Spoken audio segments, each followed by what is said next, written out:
आज हम parasitic nutrition में कैटल लीच या हिरुडिनेरिया का न्यूट्रिशन, फीडिंग, डाइजेशन हम आज पढ़ेंगे।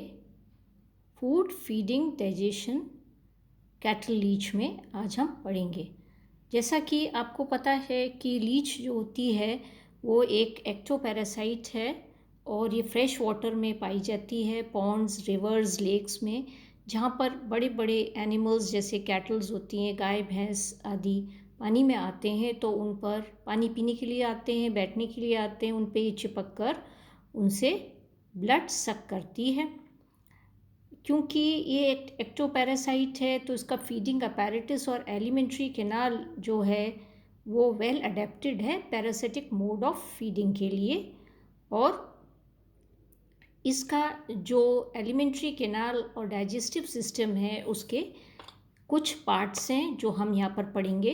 पहले हम इसमें देखेंगे, इसमें सकर्स होते हैं और एंटीरियर जो टिप होती है लीच की उस पर एक ओवल सकर होता है, एंटीरियर सकर प्रेजेंट होता है और इसे सिफेलिक सकर कहते हैं। और एंटीरियर सकर जो होता है वह पहले 3 बॉडी सेगमेंट्स और प्रोस्टोमियम का बना हुआ होता है। एंटीरियर सकर कप के आकार का होता है और इसे प्रीओरल चैम्बर कहते हैं। जैसा कि ये आपको ये दिखाई दे रहा है, ये प्रीओरल चैम्बर इसका होता है।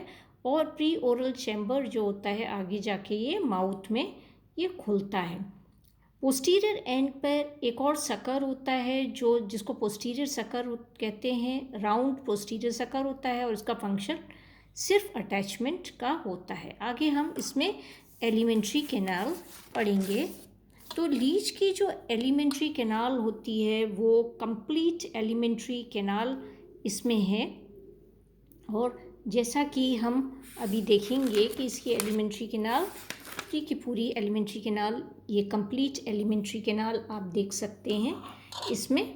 और एलिमेंट्री कैनाल जो लीच की है उसको हम देखें तो इसमें एलिमेंट्री कैनाल में जो होती है मिड लाइन, जो बॉडी की मिड लाइन होती है उसमें ये एक्सटेंड करती है। जैसा कि आप ये देख सकते हैं पूरी मिड लाइन में ये एक्सटेंड करती है बॉडी के एंटीरियर माउथ से लेकर और पोस्टीरियर ये रेक्टम है और ये एनस तक ये एक्सटेंड करती है। ये जैसा कि आप ये देख रख रहे हैं एंटीरियर से लेकर पोस्टीरियर एंड तक ये एक्सटेंड करती है। लीच सेंग्यूवोरस है, मतलब ब्लड पर फीड करती है, तो अकॉर्डिंगली इसकी जो एलिमेंट्री कैनाल जो है उसका बहुत बड़ा पार्ट जो है वो ब्लड के स्टोरेज के लिए होता है और बाकी का जो पार्ट है वो डाइजेशन और एब्जॉर्प्शन के लिए होता है। तो इसकी एलिमेंट्री कैनाल के मेजर पार्ट्स हम देखेंगे। सबसे पहले इसका जो पार्ट है वो है प्री ओरल चैम्बर। तो प्री ओरल चैम्बर जो होता है वो हमने यहाँ पर ये पहले देख रखा है। ये इसका प्री ओरल चैम्बर है, एंटीरियर सकर से बनता है ये प्री ओरल चैम्बर। और इसमें एक ट्रायंगुलर माउथ होता है, ट्रायंगुलर ये माउथ इसके अंदर है। और यहाँ पर आप देख सकते हैं कि ये जो ट्रायंगुलर माउथ जो होता है इस पर आगे जो इसका जो प्री ओरल चैम्बर होता है उसकी जो वॉल्स होती हैं वो कर्टन के फॉर्म में माउथ के ऊपर ये हैंग करती हैं और इसको कहते हैं वेलम। तो ये वेलम बनाती हैं और जो इसका जो वेलम जो होती है इससे इसके माउथ के ऊपर 3 लिप्स बनते हैं। ये आप देख सकते हैं कि ये वेलम है और ये माउथ जो है जैसा कि मैंने आपको दिखाया है कि इसका जो माउथ होता है वो ट्रायंगुलर माउथ है। ये आप देख सकते हैं ये माउथ जो है ये ट्रायंगल के आकार का ये ट्रायंगुलर माउथ है। तो इसमें 3 रेज होती हैं। एक तो होती है मिड डॉर्सल ये रे, दूसरी वेंट्रोलेटरल 2 रेज होती हैं माउथ की। तो ट्राइडेंट माउथ है इसके अंदर। और आप देखेंगे कि जो वेलम जो होती है, जो इनर वॉल होती है प्री ओरल चैम्बर की, ये इस माउथ के ऊपर 3 लिप्स बनाती है, एक यहाँ, एक यहाँ, एक यहाँ। तो 3 लिप्स इसके माउथ पे प्रेजेंट होते हैं। फिर आगे हम इसमें देखें कि इसकी एलिमेंट्री कैनाल कैसी है। तो एलिमेंट्री कैनाल जैसे कि हम देख रहे हैं कि alimentary canal pre oral chamber के बाद या माउथ के बाद ये आगे जाके खुलती है ये फेरिंग्स में, और pharynx 5th to 8th segment में ये फेरिंग्स ये पाया जाता है। तो एलिमेंट्री कैनाल का जो पार्ट्स हैं वो क्या क्या हैं? फेरिंग्स है, ईसोफेगस है, क्रॉप है, क्रॉप लार्ज पार्ट है, देख सकते हैं एलिमेंट्री कैनाल का। फिर ये स्टमक है, इंटेस्टाइन है, रेक्टम है, और ये फिर एनस है। तो ये इसके एलिमेंट्री कैनाल के पार्ट्स हैं। हम 1 by 1 हम एक एक पार्ट इसका पढ़ेंगे। तो सबसे पहले हमने प्री ओरल चैम्बर माउथ देखा, अब हम इसकी बकल कैविटी पढ़ेंगे। तो माउथ जो होती है it leads into the buccal cavity. जो बकल कैविटी होती है, माउथ कहाँ खुलता है जाकर? ये बकल कैविटी में, यहाँ पर ये बकल कैविटी में खुलता है। और बकल कैविटी में जहाँ पर ये खुलता है वहाँ इसकी जो मेम्ब्रेन जो होती है उस पर म्यूकस लाइनिंग होती है बकल कैविटी की, और उसमें ये ट्राइडेंट जॉज आप देख सकते हैं। ये 3 जॉज जबड़े प्रेजेंट इसके अंदर होते हैं, एम्बेडेड रहते हैं। और ये जबड़े जो होते हैं एक कुशन के आकार का एक स्ट्रक्चर होता है, कुशन्ड होता है। 3 चैम्बर्ड सेमी सर्कुलर जॉज होते हैं, टफ क्यूटिकल की कवरिंग होती है, और ये कुशन जैसा एक स्ट्रक्चर होता है जिस पे प्रेजेंट होते हैं। और रोज़ में उसमें क्यूटिकुलर टीथ लगे हुए होते हैं, आप देख सकते हैं क्यूटिकुलर टीथ हैं। अगर ये यहाँ पर देखेंगे तो आपको ये डेंटिकल्स ये दिखाई दे रहे हैं, जिसे हम क्यूटिकुलर डेंटिकल्स कहते हैं। और मोनोस्टिचियोडोंट इसको जॉ को कहा जाता है जिनमें ऐसे होते हैं। आप मीडियन जॉ अगर आप देखें तो उसमें दांतों की जो संख्या होती है वो 103 से लेकर 128 दांत होते हैं, डेंटिकल्स होते हैं। जबकि जो लेटरल जॉज जो होते हैं उन पे जो टीथ होते हैं उनका नंबर 85 से 115 होता है। तो इसके बाद जो जॉज जो होते हैं उनमें और भी चीज़ें इनमें हर एक जॉ में लगी हुई होती हैं। छोटे छोटे बटन के आकार के सलाइवरी पैपिले प्रेजेंट होते हैं, जिनमें सलाइवरी डक्ट्स आकर खुलती हैं और सलाइवा सिक्रीट होता है सलाइवरी पैपिले से। और ये जो जबड़े होते हैं ये अपने मूविंग या कटिंग मोशन से ये जो होस्ट होती है सो स्किन को काट सकते हैं, स्लाइस कर सकते हैं। और जब ये काटते हैं, क्योंकि ये ट्राइडेंट जॉज होते हैं, ट्रायंगल के आकार में अरेंज्ड होते हैं, तो ये वाई के आकार का एक कट होस्ट की बॉडी पर ये बनाते हैं। फिर इसके बाद अगर आप देखें तो यहाँ पर हम देख सकते हैं कि इसमें फेरिंग्स होता है, और फेरिंग्स बकल कैविटी के पीछे होता है, 5 to 8 सेगमेंट्स में होता है, ओवल होता है। और इसमें इंटरनली फोल्ड्स होते हैं, सलाइवरी ग्लैंड्स होते हैं, और सलाइवरी ग्लैंड्स क्लस्टर्स में प्रेजेंट हैं, ये आप देख सकते हैं क्लस्टर्स में। और उनकी डक्ट्स जो होती हैं वो जबड़े में जाकर खुलती हैं। फिर इसके बाद ईसोफेगस है, एक छोटा सा रीजन है ईसोफेगस जो यहाँ आप देख सकते हैं, छोटा सा ईसोफेगस है, और ये इंटरनल एपिथेलियल लाइनिंग होती है। इसके बाद ईसोफेगस क्रॉप में खुलता है, क्रॉप लार्जेस्ट पार्ट है।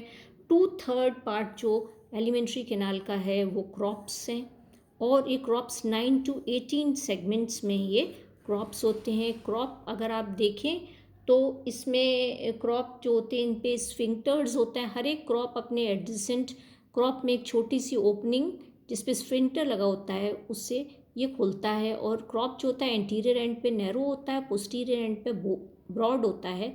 और इनमें ये आप लेटरल सीकी देख सकते हैं, सीका है ये लेटरल सीका हर क्रॉप में ये प्रेजेंट होते हैं to increase the surface area for the absorption of blood.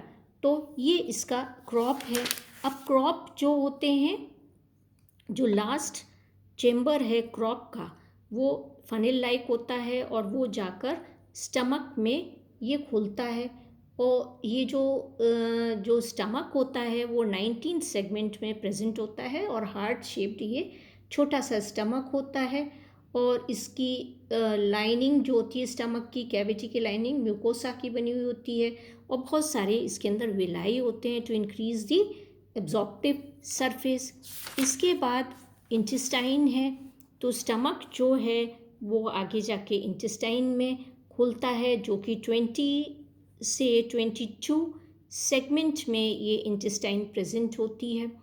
और इसकी इंटेस्टाइन की जो वॉल होती है उसमें स्पाइरल विलाई होते हैं और to increase the absorptive surface. फिर इंटेस्टाइन आगे जाकर रेक्टम में खुलती है। रेक्टम जो है वो 23 से 23 सेगमेंट में रेक्टम पाया जाता है। और रेक्टम जो होता है 26 सेगमेंट में मिड डॉर्सली ये एनस में जाकर ये खुल जाता है। और इंटरनली हमने देखा कि रेक्टम होता है और जो रेक्टम है, बकल कैविटी है, फेरिंग्स है, ये सारी की सारी जो स्ट्रक्चर हैं इन पे क्यूटिकुलर लाइनिंग होती है। और जो बकल कैविटी और फेरिंग्स है स्टोमोडियम कहते हैं, और जबकि जो रेक्टम है उसको प्रोक्टोडियम कहते हैं, और बाकी का बीच का जो हिस्सा होता है उसे मीजोडियम कहते हैं।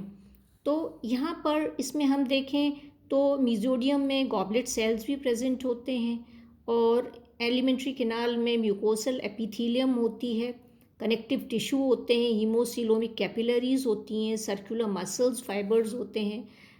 आगे हम इसमें डाइजेस्टिव प्रोसेस देखेंगे। जैसा कि हमने पहले ही बताया है मैंने आपको कि जो लीच है वो ब्लड सकिंग एनिमल है, एक्टोपैरासाइट है, सेंग्यूवोरस है। तो ये कैटल पर जिस पर भी अटैच करती है उस पर एक कट लगाती है, अपने जो इसका ब्लेड लाइक 3 ब्लेड लाइक जो इसका जॉ होता है वो बाहर निकलता है और आरी के समान वो मोशन करता हुआ स्किन पर उसको ये काट देता है और वाई के आकार का एक कट इसमें लग जाता है। और इसमें एक सब्सटेंस रिलीज होता है, एनेस्थेटाइजिंग सिक्रीशन होता है, जिसके कारण ये कट पेनलेस होता है और ब्लड कंटिन्यूसली ऊज आउट क्यूटेनियस वेसल से निकलने लगता है। और जो pre oral chamber, buccal cavity और फेरिंग्स होती है उसके पावरफुल सकिंग एक्शन से ब्लड कंटिन्यूसली फ्लो करता है। और इसमें जो फेरिंग्स में जो सिक्रीशंस होते हैं, जो सलाइवरी ग्लैंड्स होते हैं, उनमें हेरोडिन सिक्रीट होता है एंटीकोएगुलेंट, जो कि क्लॉटिंग, ब्लड की क्लॉटिंग को रोकता है। और इसलिए ब्लड जो होता है वो कंटिन्यूसली एलिमेंट्री कैनाल में जाता रहता है। एक बार में जो लीच है वो अपने बॉडी के वेट से कई गुना अधिक ये ब्लड सक कर सकती है।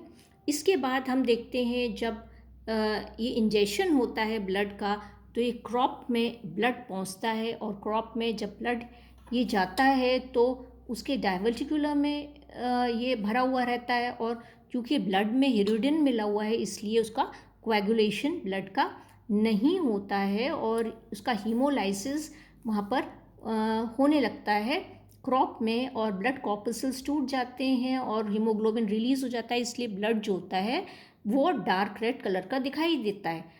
पानी डाइजेशन में जो हीमोलाइज्ड ब्लड होता है उससे पानी रिमूव हो जाता है, नेफ्रीडिया के द्वारा बाहर निकल जाता है और ब्लड जो होता है वो क्रॉप में से धीरे धीरे एक एक ड्रॉप गिरता हुआ, जो स्फिंक्टर्स होते हैं क्रॉप पर स्फिंक्टर्स लगे हुए होते हैं, जो होता है यहाँ पर जो स्फिंक्टर्स हैं इसके द्वारा एक एक ड्रॉप इसमें स्टमक में आता रहता है और इसका डाइजेशन होता है। स्टमक में आने के बाद ब्लड जो होता है वो ग्रीन कलर का ये हो जाता है और ऐसा कहा जाता है ये प्रोटियोलिटिक एंजाइम के द्वारा ब्लड का हाइड्रोलिसिस होता है, ब्लड के प्रोटीन्स जो होते हैं वो हाइड्रोलाइज हो जाते हैं। इसके बाद जो डाइजेस्टेड ब्लड है वो धीरे धीरे इंटेस्टाइन में जाता है, इंटेस्टाइन में उसका एब्जॉर्प्शन होता है कि इंटेस्टाइन में विलाई प्रेजेंट होती हैं जो उसको एब्जॉर्ब कर लेती हैं और हीमोसिलोमिक कैपिलरीज होती हैं।